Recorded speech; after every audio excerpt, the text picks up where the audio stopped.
Okay, Bill, September 11th, 2001. Mm-hmm. Tell me about that day. Well, we didn't know anything about it. I was in this office, and all of this paper was coming down. And you say, where is this coming from? But we still didn't know. And then there was some talk about a plane hitting. But we thought, oh, it's a small plane. You know, we didn't think anything of it. But as people came in, and we had one of our people who had been in the building, the first plane went in there, because the subway was coming in there, and she was saying people were just screaming, run, run, run. So when she came up here, she was hysterical, and I don't blame her, that she was part of that. And it was only gradually that we were finding out what was going on.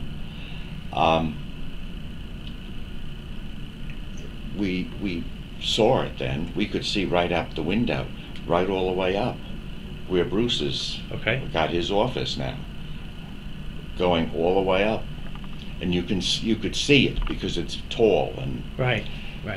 And then there was the second building that was also hit with the plane, and we had gone into the boardroom, and there was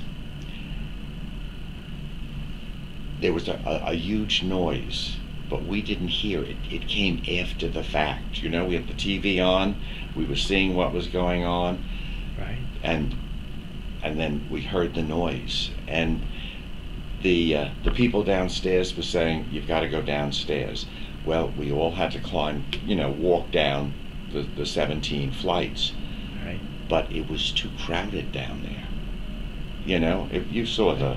Sure, your lobby. Yes, and so, we got 33, 33 floors of people. Yes, right. So, so they said, all right, if you think it's all right, go upstairs. So we came back upstairs. We got some phone calls from people because the phone was starting to act already, that there's a problem there. So we were up here, and we didn't have the ferry boats coming around to this side. They just crossed on the other side. Going up to New Jersey. Yes, New Jersey, back and forth. Well, it came around, but see, I was also very lucky because I looked out the window and the ferry was out there, and I said there was, The Staten Island ferry? No, I'm talking about New Jersey ferries. New Jersey came over ferry. here. So instead of just going across, it came around, and I said, all right, we got a chance. Okay. So, and by that time, all of the dust and that was also something before that happened. When the buildings were collapsing, people were running down the street toward us. That was kind of frightening. It was like, this is some awful movie, because the dust was coming behind them. They're all running down with all of that smoke. And so I saw this, and I said, Rita, and there were a couple of other people who would go to New Jersey. I live in New Jersey. Right. And I said, okay, if there's a boat, we're going down. I don't care where they're taking us, but we've got to get out. Right. So everyone knows it's terrorism now. Second building's down. Right. We're under attack. Right. So you're thinking we need to get off this island. Right. And get to We'll get to New Jersey. And we ended up in Jersey City. And that was early. We were, About what time? It was maybe 11 something. Okay. Because we were up here, but I think we were the first boat that went around. But we had paper towels wrapped around us because the fog and not the fog, but the smoke and all was down here as well. So we got on the boat, and we got to Jersey City, and then we said, well, where do we go from here? Now, did the boat go all the way around? It went all the way And you around. could see the towers. Yes. But then they were Right. collapsed by that time, Right, so you couldn't. yes. Yeah, but the smoke and all of that was available. Okay. So we got there and we said, oh, well, we can't do anything. And we said, all right, let's walk up.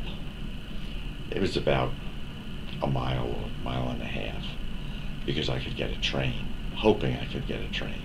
But I have to tell you, people were so wonderful because we were walking up, Right. but people were outside and they were offering us water. You know, do we want to go into their room, their house to use facilities? Wow. I mean, it really, really was something for people out there trying to help everybody. And even when we got the train, Rita and I would drive her then to her house. Okay. But there were people there when we got off the train. I mean, because you couldn't call anybody anymore. Right. All the phones were jammed. Right. But I, when we got off at Ridgewood, I called, and my wife said, all right, she'd come and get me. But there were people out there in cars offering us to give rides, and you know, Wow. it was really people.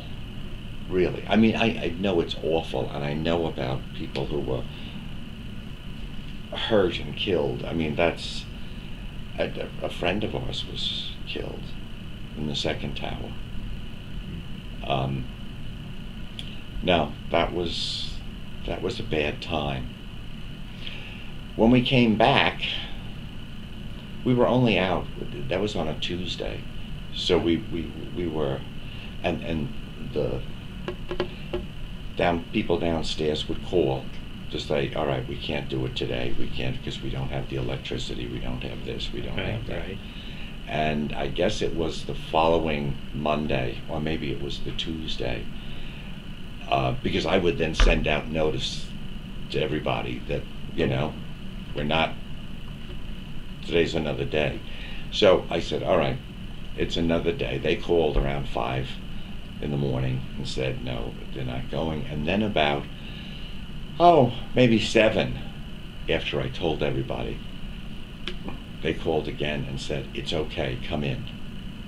So then I was in a hurry then to get here. So I said to my wife, call everybody and tell them. Okay, right. Yes, right. yes. So anyway, we got there. And it was still difficult. I'm sure the emotional impact Yes, would be. right. And I mean, with all of the dust and and of course we didn't have air conditioning or anything of that sort because we didn't have enough electricity. They had an electric thing outside that was giving us some Generator. Yes. Wow. No, it was yeah. We survived.